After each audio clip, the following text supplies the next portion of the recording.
Okay, management for success. We get asked lots and lots of questions in training.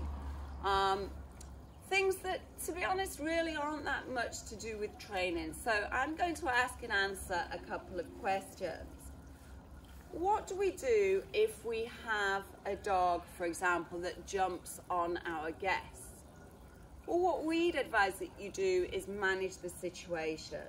Set the dog up for success. Ask the dog or teach the dog to go onto a mat, to lie down on a mat. Give the dog a tasty chew or a nailer bone, or put the dog in another room. Do something that means that the dog is not going to be jumping up on the guests.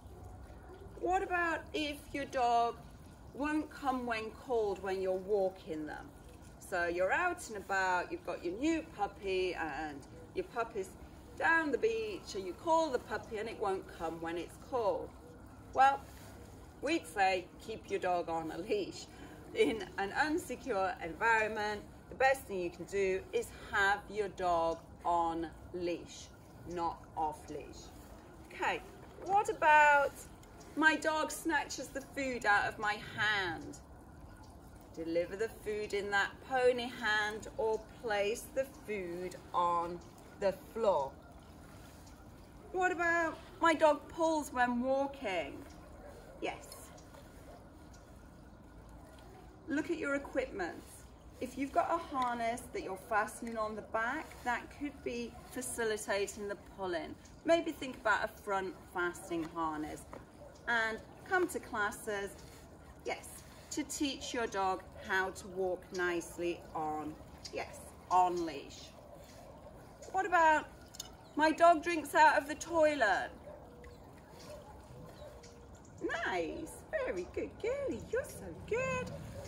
Close the toilet lid door or close the bathroom door.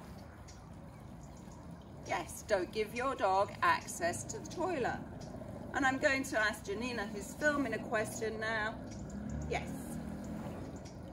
My dog runs out of the door every time I open it to let guests in. What would you do? Yes.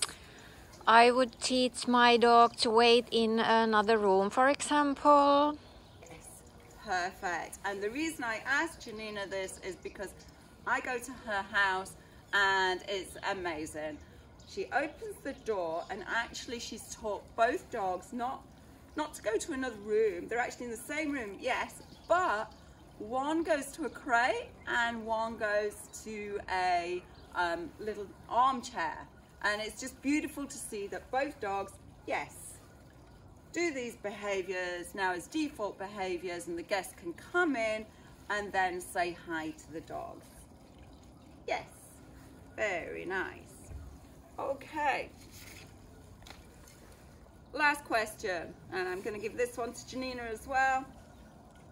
What would you do if your dog steals off the countertop, off the table, or the worktop in your kitchen? Yes. I wouldn't leave any food on the table. Good answer. There you go. And I said that was the last question, but actually I can see I've got one more. What would you do if when you're out and about, yes, your dog chases cars, sheep, skateboarders, bicycles, your dog's running off down the street after all these different things? What would you do? For example, I would keep my dog on the leash, and then I would add some distance, and then I would, train my dogs what to do when they face bicycles or cars or whatever they are chasing. Exactly. Perfect answers. We knew it would be. You manage the situation. Put your dog on a leash. So sometimes it really is as simple as that. Sometimes it's not a training problem. It doesn't mean we can't help you, that we can't give you advice about training and teach, yes, your dog to come when called, etc. But many times it's just managing that situation. Good girlie.